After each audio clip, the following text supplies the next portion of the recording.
Collision course. Dr. Sarah Nakamura cursed as warning alarms blared through the cramped cockpit of her research shuttle. The instruments flashed red across the board as the small vessel shuddered violently around her. The gravitational anomaly had appeared out of nowhere, pulling her craft toward the swirling purple atmosphere of Azura. "Systems failing," announced the ship's AI in a frustratingly calm voice. "Impact with planetary surface imminent." "Tell me something I don't know, Arya," Sarah muttered through gritted teeth as she fought with the controls. Her knuckles whitened with effort as the shuttle bucked and twisted beneath her hands. The research mission was supposed to be routine, a simple collection of atmospheric samples from Azura, the mysterious fourth planet in the Epsilon system. No one had mentioned anything about spatial distortions that could tear a ship apart. The viewport filled with vibrant lavender clouds as the shuttle plummeted through the upper atmosphere. Fire licked along the hull as Sarah desperately tried to stabilize their descent. Her heart hammered against her ribcage as the altimeter numbers dropped at a sickening rate. "If anyone's listening, this is Dr. Sarah Nakamura of Earth Science Vessel Galileo," she transmitted, knowing the chances of anyone receiving her distress call were minimal. "My shuttle has been compromised. I am attempting emergency landing on Azura's surface. Coordinates to follow." The ground rushed up to meet her, a landscape of strange crystalline formations and violet vegetation. Sarah pulled back on the controls with all her strength, managing to level the shuttle just enough to prevent immediate death upon impact. The crash was still devastating. Metal screamed as the ship carved a deep furrow through the alien soil before coming to rest in a tangle of twisted wreckage. When consciousness returned, Sarah found herself hanging upside down in her restraints. Blood trickled from a gash on her forehead, blurring her vision. She coughed, the air inside the cabin thick with smoke and the acrid smell of fried electronics. With shaking hands, she released her harness, falling awkwardly onto what had been the ceiling of the cockpit. Pain lanced through her right ankle when she tried to put weight on it. "Arya, status report," she wheezed. The silence that followed confirmed what she already suspected. The AI was offline, along with every other system. Sarah limped toward the emergency hatch, forcing it open with a grunt of effort. Alien air rushed in, surprisingly breathable according to her portable analyzer, though tinged with unfamiliar scents. She dragged herself from the wreckage, collapsing onto the strange soil just a few meters from the shuttle. The gravity was slightly lighter than Earth's, small comfort given her current predicament. The landscape around her was both beautiful and alien. Crystalline formations jutted from the ground, catching the light of the distant sun in prismatic displays. Vegetation in shades of purple and blue swayed in a gentle breeze. The science part of her brain marveled at the sight, while the survival part screamed warnings about her precarious situation. She was attempting to retrieve the emergency beacon from her pack when she sensed movement at the edge of her vision. Sarah froze instinctively, reaching for the small laser cutter at her belt, the closest thing to a weapon she possessed. "Don't move, human." The voice was melodic yet firm, with an accent that made the words flow like water. Sarah turned slowly, her breath catching in her throat. Standing less than 10 meters away was a being unlike any she had encountered in her years of xenobiology. The figure was tall, with smooth purple skin that seemed to shimmer in the alien sunlight. The face was angular, with high cheekbones and large eyes of a startling silver color. Long, dark hair, adorned with small ornaments, fell past broad shoulders. "I am Kai Ren, of the Fifth House," the alien said, studying her with those unsettling silver eyes. "Why have you come to Azura, human? Your kind has been forbidden from our world." "I didn't exactly plan this landing," Sarah replied, gesturing to the smoking wreckage. I was conducting atmospheric research when something pulled my shuttle down. The veil. The elders warned it would grow stronger. He seemed to be speaking more to himself than to her. Sarah attempted to stand, but her injured ankle gave way. A strong purple hand caught her before she hit the ground. The touch sent an unexpected warmth spreading through her arm. "You are injured," Chiron observed, his tone softening slightly. "Just a sprain, I think." Sarah winced, nothing compared to what could have happened. The alien warrior studied her for a long moment, as if making a difficult decision. "Night approaches," he finally said. "The predators here hunt after dark, and your blood will draw them. We must reach shelter." Sarah looked at him in surprise. "You're helping me? I thought humans were forbidden." "The Code of Azure demands we assist those who fall from the sky, even those we do not trust." He helped her stand, supporting her weight with surprising gentleness. The movement brought them close, and Sarah caught an unfamiliar scent from his skin, something like cinnamon and ozone. "My outpost is 2 miles east, Dr. Sarah Nakamura," he said. "Can you walk?" The fact that he had remembered her full name from her distress call wasn't lost on her. "Just Sarah," she said, with a pained smile. "And yes, I'll manage." As they made their slow progress across the alien landscape, Sarah studied her rescuer covertly. Enemy or not, there was an undeniable grace to his movements. The xenobiologist in her noted the similarities and differences to human physiology, while another part of her mind registered something else entirely, a strange flutter of interest that had nothing to do with science. "Why do you stare, human?" he asked without turning. "Professional curiosity," I replied honestly. "I've never met an Azuran before. You're the first." Chiron stopped, turning to face her fully.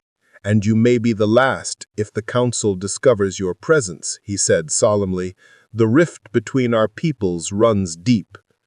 The dying light caught in his silver eyes, and for a moment Sarah saw something unexpected there, a weariness that suggested his heart wasn't fully committed to the hostility between their species.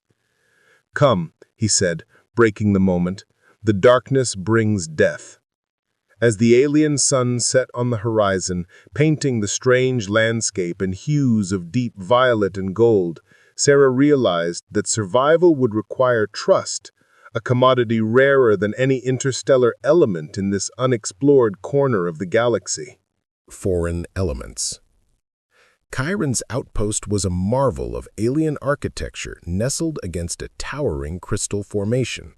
The structure seemed to grow organically from the surrounding landscape, curves and angles blending seamlessly with the natural environment. Inside the dwelling was surprisingly warm, with soft ambient light emanating from glowing stones embedded in the walls. "Sit," Chiron directed, guiding Sarah to a low-cushioned platform. "Your injury requires treatment." Sarah eased herself down, wincing as she extended her swollen ankle. The interior of the outpost was sparse but functional. Various unfamiliar devices lined the walls alongside what appeared to be weapons and scientific equipment. "This is more comfortable than I expected for a military outpost," she observed, trying to distract herself from the pain. "I am not solely a warrior," Chiron replied, kneeling beside her. "Before the conflict with humans, I was a healer." This revelation surprised her. A doctor, like me. Not quite the same. A ghost of a smile touched his lips as he gently examined her ankle. "Your methods rely heavily on technology. Ours blends science with what you might call intuition." He reached for a container nearby, removing a gel-like substance with a faint luminescence. Sarah's scientific curiosity overcame her apprehension. "What is that?" she asked. "Healing extract from the azure vine. It will accelerate your recovery." His fingers worked with practiced efficiency, applying the cool gel to her skin. You humans heal so slowly." "Sorry to disappoint." Sarah managed a weak smile. The corners of Chiron's mouth twitched, almost a smile in return. The expression transformed his face, softening the warrior's hardness into something that made Sarah's breath catch unexpectedly. The gel immediately numbed the area, spreading a pleasant warmth through her injured tissue. With fascination, she watched the swelling visibly reduce. "That's remarkable," she said, professional interest momentarily overriding everything else. "The cellular regeneration rate must be extraordinary." "You speak like a true scientist," Chiron observed, wrapping her ankle with a thin, fibrous material. "Even when injured, your curiosity remains." "Hazard of the profession," Sarah shrugged. "I've been studying xenobiology since I was 18, though books and specimens are poor substitutes for actual contact." Chiron stood, retrieving what appeared to be food and water. "You must eat. The healing requires energy." The provisions were simple, but the flavors were unlike anything Sarah had experienced. Strange fruits with textures that changed as she chewed, and water that seemed somehow more vital than any she'd tasted on Earth. "How is it that these are safe for human consumption?" she asked, between bites. "I have studied your physiology," he replied, sitting across from her. "When the first human expeditions arrived, we learned all we could about your kind." "Before relations soured," Sarah said carefully. Chiron's silver eyes fixed on her. "Your corporation sought to mine our crystal forests without understanding their importance to our ecosystem. When we refused, they branded us hostile." "Not all humans share those values," Sarah said. "My mission was purely scientific, to understand your world, not exploit it. Yet you serve the same masters." "I serve knowledge, and from what I've seen, your people have much to teach." A contemplative silence fell between them. They only sound the strange melodic humming of the crystal formations outside. "Rest now," Chiron eventually said, rising. "Tomorrow we must determine what to do with you." Left alone, Sarah surveyed the dwelling more carefully, noticing personal touches she'd missed initially. Strange crystalline structures that caught the light, and what appeared to be musical instruments, unlike any she'd seen before. On a small shelf sat what looked like scientific journals, written in flowing script she couldn't decipher. Despite her situation, exhaustion soon overtook her. The alien cushions molded comfortingly to her body as she drifted into sleep. Dreams of purple skies and silver eyes, following her into unconsciousness. Sarah awoke to the sound of soft singing, the melody haunting and beautiful in a way that made her heart ache. She lay still, listening as morning light filtered through the translucent walls. Chiron sat at a small table, his back to her, fingers moving over what appeared to be a holographic display. She shifted slightly, and the singing immediately stopped. "You are awake," he said without turning. "How is your pain?" Sarah tested her ankle, surprised to find it significantly improved. "Much better. Your medicine is impressive." "It is not medicine, but communion," he corrected, finally facing her. "The essence of the plant communicates with your cells, guiding them to heal." "That sounds more like mysticism than science." "To your people, perhaps. The division between the two is a human construct." Chiron approached, offering a steaming cup. "This will restore your strength." The provisions were simple, but the flavors were unlike anything Sarah had experienced. Strange fruits with textures that changed as she chewed, and water that seemed somehow more vital than any she'd tasted on Earth. "How is it that these are safe for human consumption?" she asked between bites.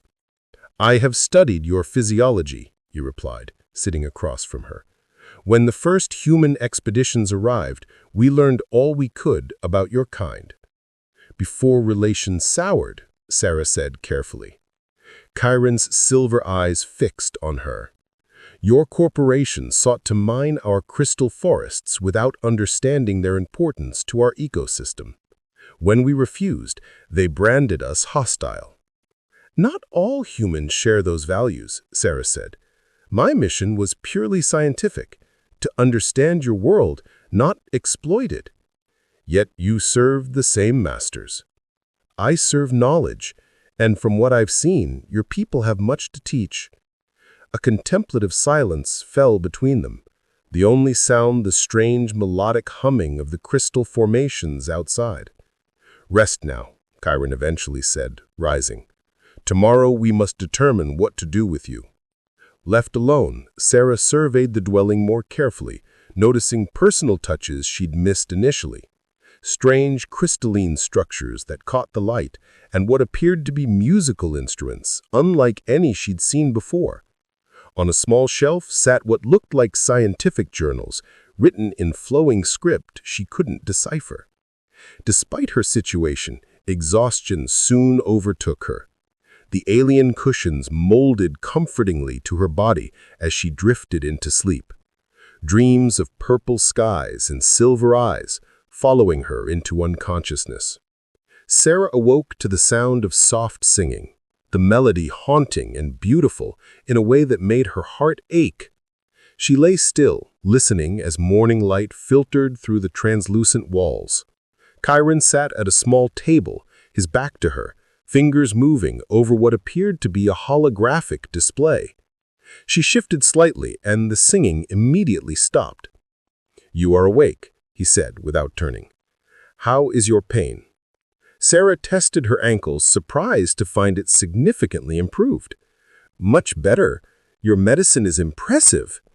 "It is not medicine, but communion," he corrected, finally facing her. "The essence of the plant communicates with yourselves, guiding them to heal." "That sounds more like mysticism than science." "To your people, perhaps. The division between the two is a human construct." Chiron approached, offering a steaming cup. "This will restore your strength." The beverage tasted like herbal tea, with notes of something like cinnamon and honey. As she drank, Sarah noticed Chiron studying her with an intensity that made her self-conscious. "Is something wrong?" she asked.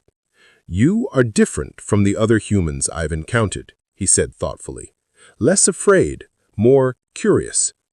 "Scientists are typically curious," I smiled. "It's a prerequisite for the job." "It is more than that," he insisted.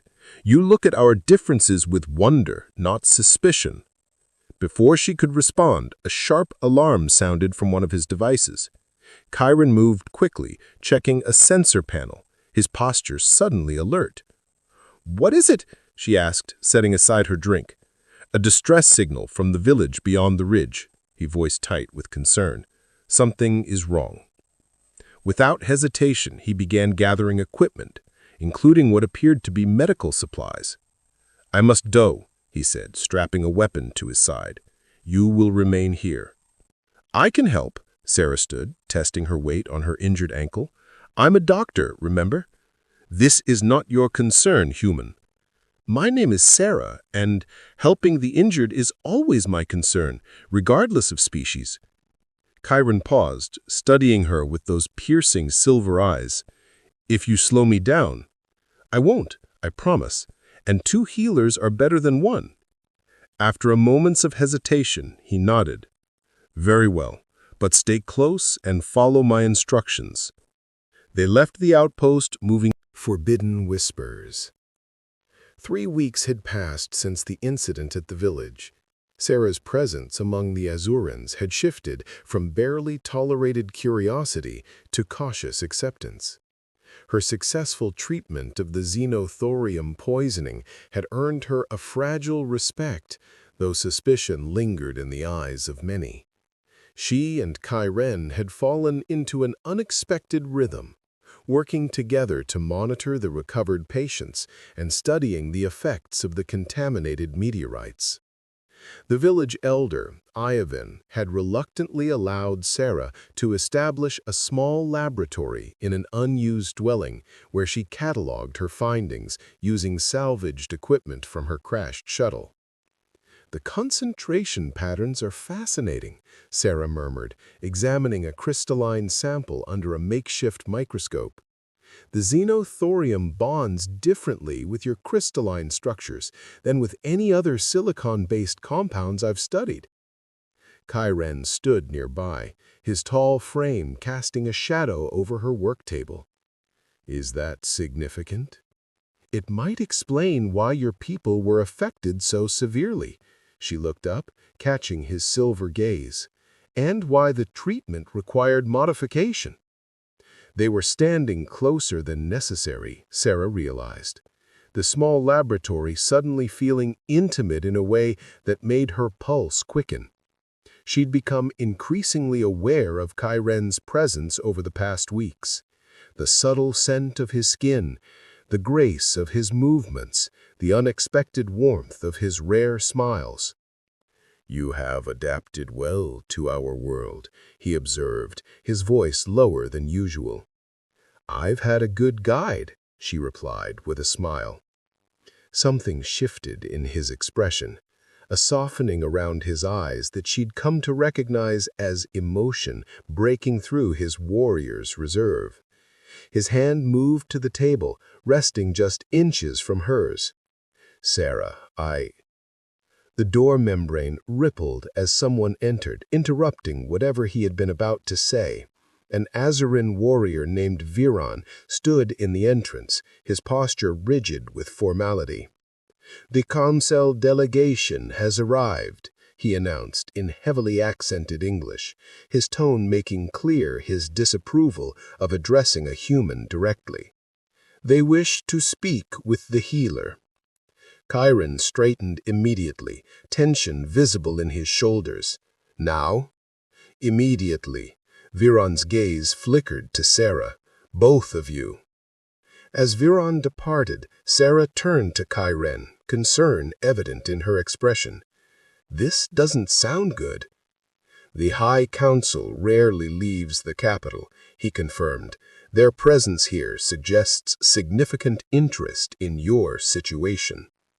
"My situation or us?" Sarah asked quietly.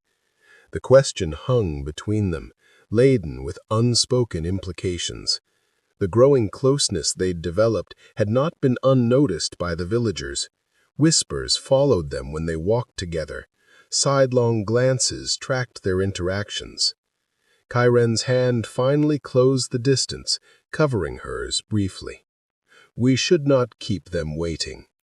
The touch was fleeting but electric, sending warmth cascading through her arm. She nodded, gathering her composure as they left the laboratory. The village central hall had been transformed for the council's arrival. Elaborate crystalline decorations hung from the ceiling, catching the light in prismatic displays. 3 stern-faced Azarans sat on raised platforms, their attire more formal than any Sarah had seen before. Intricate silver patterns adorned their purple skin, and their eyes gleamed with an intensity that made her instinctively straighten her posture. Ivan stood nearby, her expression unreadable as Chiron and Sarah approached. The central figure, a male with elaborate head ornaments, spoke first, his voice deep and melodic. "I am Zontai, head of the High Council," he said in perfect English, surprising Sarah. "We have come to address the human presence in our sacred valley." Sarah felt Chiron tense beside her, though his face remained impassive. "Dr. Sarah Nakamura crashed on our world," Chiron stated formally. "According to the Code of Azir, I offered sanctuary." "Yes, the ancient code. But the human embargo supersedes traditional hospitality." "With respect," Sarah stepped forward, "I'm a scientist, not a soldier. My presence here was accidental." Yet you have integrated yourself among our people, learning our ways, accessing our knowledge. She saved lives, Ivan interjected unexpectedly. When the star poison afflicted our young, the human healer provided the cure. A murmur rippled through the gathered Azarans. Zontai's expression remained stern but calculating. Is this true, Chiren? It is. Her knowledge of the contamination was extensive. Without her intervention, we would have lost many. The council members conferred briefly in their native language, the musical tones too rapid for Sarah to follow. Finally, Zontai addressed them again. While we acknowledge this service, the laws regarding human presence remain. His gaze fixed on Sarah. Your people have dispatched a search party. They approach our atmosphere, seeking your signal. Sarah's heart jumped. A rescue mission? So they claim, though their vessel carries weapons. Standard protocol for any expedition, Sarah explained. Earth Command wouldn't know if I survived or what conditions I might be in. Convenient explanations, Zontai said. Nevertheless, we have decided. You will be returned to your people at the neutral meeting point beyond the Crystal Forest. Your presence here will remain unreported to avoid diplomatic incidents. Relief mingled with an unexpected sense of loss in Sarah's chest. The prospect of rescue should have been welcome, yet the thought of leaving Azura, leaving Chiren, created a hollow feeling beneath her ribs. When? She asked, her voice steadier than she felt. 2 days hence. Zontai rose, signaling the end of the discussion. Until then, you will remain under Chiren's supervision. Your access to our village is now restricted. As the council members departed, the gathered Azarans dispersed, leaving Sarah and Chiren standing alone in the suddenly quiet hall. Neither spoke as they walked back towards his outpost, the silence heavy between them. Inside, Chiren moved to the far side of the room, his back to her, as he stared out through the translucent wall at the purple landscape beyond. So, I'm to be sent away, Sarah finally said, breaking the silence. It is the council's decision, he answered flatly. Is it what you want? What I want is irrelevant. Not to me. Sarah stepped closer. These weeks we've spent together, Chiren, they've meant something. I know they have.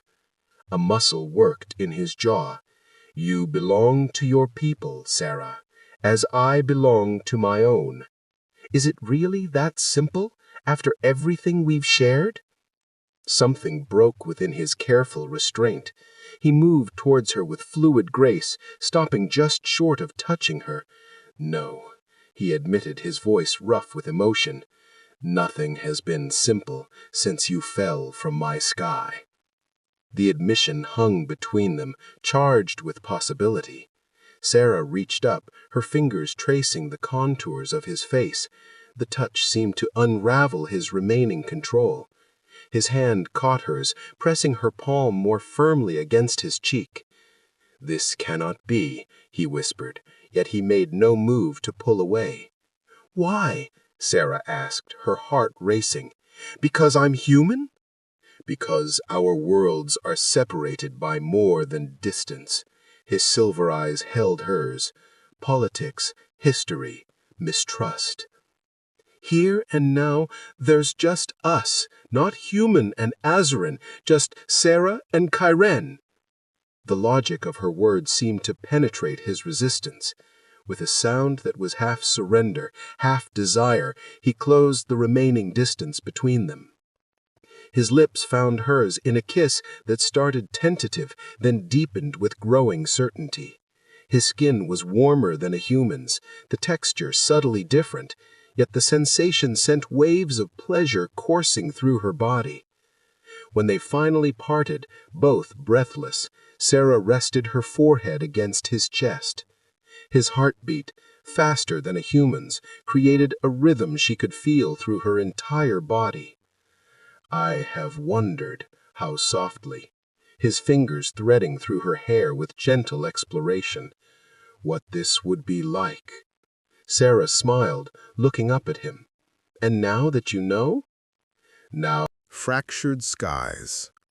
Chaos erupted in the village center as the Earth vessel's shuttle broke atmosphere. The sleek craft's engines roared overhead, causing crystal formations to resonate with harmonic vibrations. Council members and warriors gathered hurriedly as Chiron and Sarah arrived. "They track your beacon," Zontai accused Sarah, his silver eyes flashing. "Impossible," Sarah shook her head. "My equipment was destroyed in the crash." Chiron stepped forward protectively. "The xenothorium irradiation. Her medical implant must be emitting a signature they can detect." The revelation stunned Sarah. She hadn't considered her standard-issue health monitor could betray their location. "We must move quickly," Ivan urged. "If they discover our settlement—" "Too late," a young scout burst into the gathering. "Human soldiers approach from the western ridge, armed." Zonta's expression hardened. "Prepare defenses." "No," Sarah stepped forward. "Let me speak to them. This doesn't need to become a conflict." Chiron exchanged glances with the council members. "I will accompany her." "You risk too much," Zontai warned. "I risk more by doing nothing," Chiron replied, his hand brushing against Sarah's. They moved swiftly toward the ridgeline. The Earth vessel's shuttle had landed in a clearing nearby. Sarah recognized the Alliance insignia on the side of the craft. A dozen armed soldiers had deployed, creating a perimeter. "Commander Cooper," Sarah called, recognizing the lead officer. "Alex Cooper, of the Earth Alliance." The soldiers turned, weapons raised. Commander Cooper, a stern-faced woman with dark hair pulled tight beneath her helmet, stepped forward. Her eyes widened seeing Sarah, then narrowed at the sight of Chiron. "Dr. Nakamura, stand clear of the alien," she ordered, raising her pulse rifle. "Lower your weapon." Sarah moved protectively in front of Chiron. "He saved my life. These people helped me." "We detected your medical implant signal 3 days ago," Cooper explained, her rifle still aimed. "Intelligence suggested you were being held against your will." "I crashed. Their healer took me in," she gestured toward Chiron. "There's been a misunderstanding." Cooper's gaze shifted between them, her expression calculating. "The Azurans are classified as hostile, Dr. Nakamura. Their airspace is restricted." "Because we've never bothered to understand them. They have knowledge, medical technology, botanical compounds that could benefit humanity if we'd stop trying to steal their resources." "Step away from the alien," Cooper repeated, her voice hardening. "That's an order." Sarah felt Chiron tense behind her. "I am not under your command, Cooper." The standoff intensified as more Azuran warriors appeared at the ridge, led by Viren. Their weapons drawn. A single wrong move would trigger disaster. "Your presence violates our sovereignty," Chiron addressed Cooper formally. "We were preparing to return Dr. Nakamura to your people peacefully." "Is that why you're harboring a human scientist for peaceful purposes?" "Yes," Sarah interjected. "I've been studying xenothorium contamination. I help treat affected villagers." A flicker of uncertainty crossed Cooper's face. "Xenothorium? The experimental fuel compound?" "It's more than fuel," Sarah explained quickly. "It has medical applications, properties your corporations haven't discovered because they're too busy trying to mine it." Tensions mounted as warriors and soldiers adjusted positions, fingers hovering near triggers.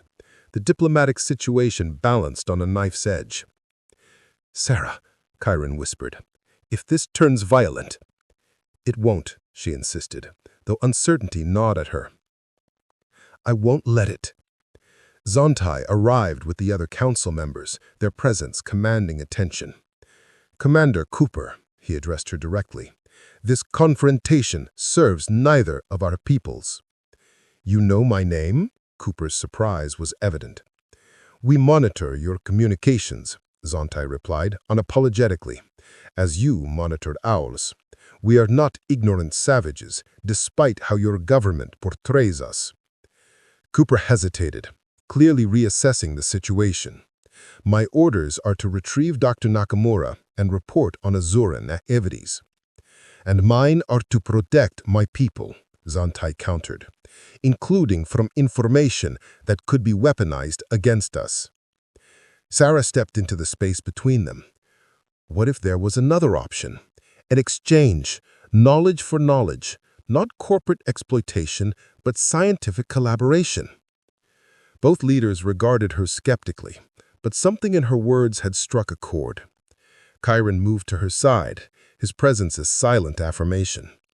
"The xenothorium research," she continued, gaining confidence. "It benefits both our peoples.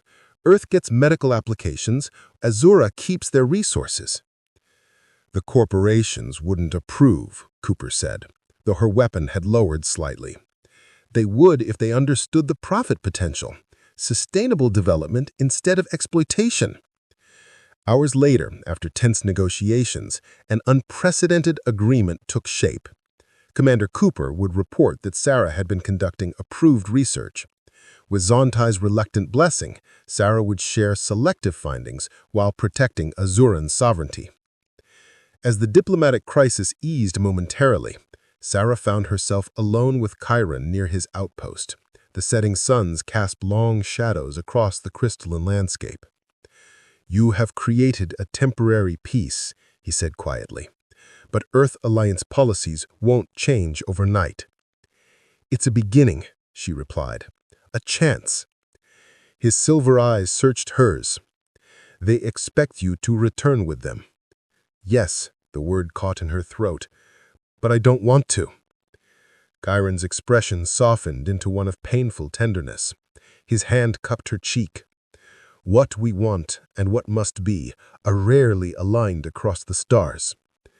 "Then change the alignment," Sarah whispered, leaning into his touch. "Help me find a way."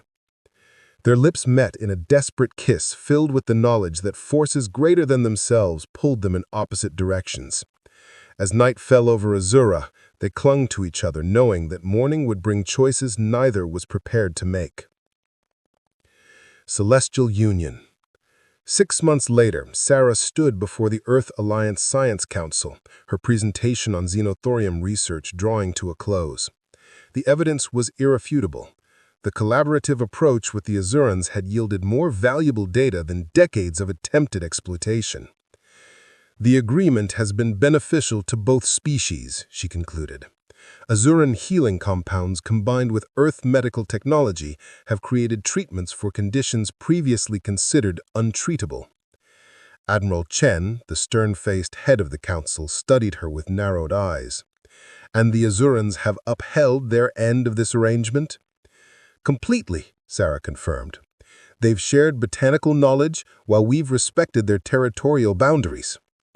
"Yet you propose expanding this collaboration," Chen observed skeptically. "I propose establishing a permanent research outpost, a neutral zone where scientists from both worlds can work together." Murmurs rippled through the council members, some nodding, others frowning. "Your personal involvement with the Azuran healer Chiron concerns this council," Chen stated bluntly. "Your objectivity is questioned." "I expected this. My relationship with Chiron has provided unprecedented insight into Azuran culture. Without trust, we would have achieved nothing." Chen's expression remained impassive. "And if forced to choose between Earth's interests and the Azurans, I choose knowledge, understanding, peace," Sarah replied without hesitation. "The same priorities this council claims to uphold." The meeting adjourned without decision. Sarah left the chamber, finding Commander Cooper waiting outside. The officer had become an unexpected ally after witnessing the potential of cooperation firsthand. "How did they take it?" Cooper asked, falling into step beside her.